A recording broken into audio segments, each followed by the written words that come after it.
लोग थे जिनके प्यार को प्यार मिला। हमने तो जब कलियां मांगी कांटों का हार मिला।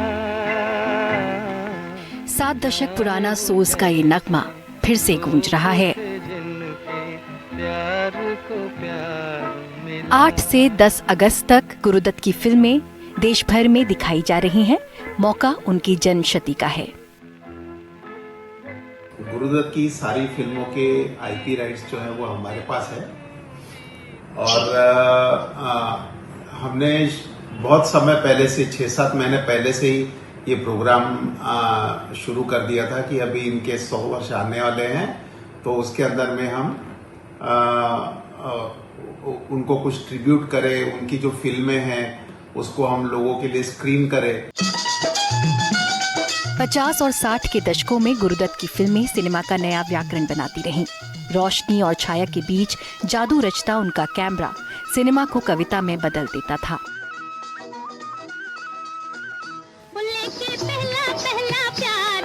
बाजी से ही उनका वो रंग दिखना शुरू हो गया था जो उनकी आने वाली फिल्मों में लगातार गाढ़ा हो गया। जाल, आर पार, मिस्टर एंड मिसेस 55 जैसी कामयाब और चर्चित फिल्मों से आगे बढ़ता उनका सफर जब 14वीं का चांद, प्यासा, कागज के फूल और साहिब बीवी और गुलाम तक पहुंचा, तब तक वो खुद जैसे एक जीती जागती किंवदंती में बदल चुके थे। बगियन का मेहमान है।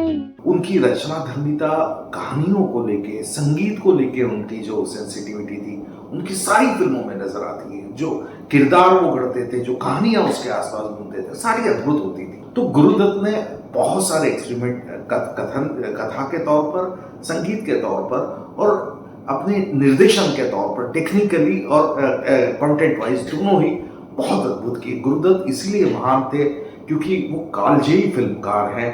उनकी कोई भी फिल्म आज उठाकर देख लो, आपको उससे रिलेवेंस महसूस होता है, उससे आपको लगता है कि यार हाँ, ये आज की कहानी कह रहा है। उन्होंने वीके मूर्ति जो उनके डीओपी हुआ करते थे, उनके साथ मिलकर दृश्य संयोजन को एक नया आयाम दिया है।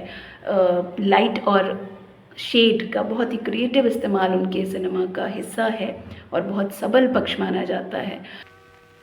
लेकिन रोशनी और अंधेरे का खेल उनकी फिल्मों में ही नहीं, उनकी जिंदगी में भी चला आया।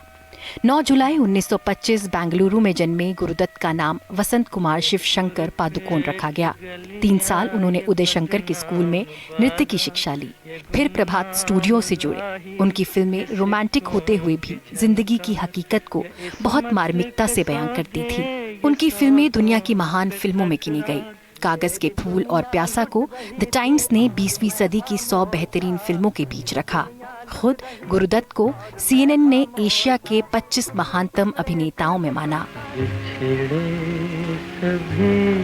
लेकिन शोहरत की चमक के बीच एक गुमनाम अंधेरा था जिसे गुरुदत्त अकेले जीते रहे।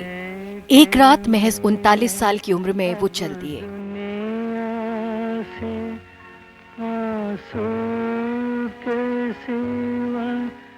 पीछे छूट गई शराब जिसको लेकर संदेह बना रहा कि इसमें कहीं उन्होंने नींद की गोलियां तो नहीं मिला ली थीं।